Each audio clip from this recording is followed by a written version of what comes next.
Hi my friends, today I'm going to show you how to exchange or replace the battery of a Kia Optima key for 2019 model.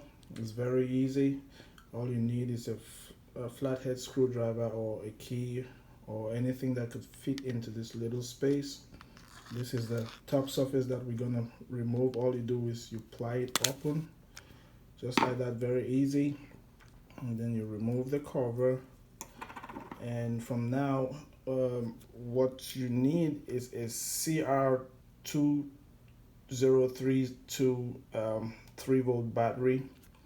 And don't forget the positive side needs to be up when you're replacing it. And what you do is you just use the flat head screwdriver and push towards the front of the key and then lift up. So all you do is you insert the flat surface inside, push a little bit forward, and then lift it up. It comes out as easy as that. And then to replace it, you have to do it the same way. Push forward and then you put it inside.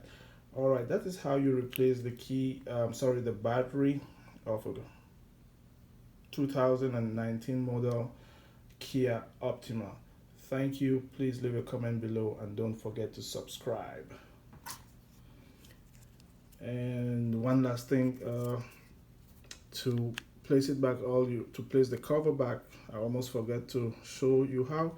It's very easy. Just place it on top and then you push downward and you're ready to go. Ready to go.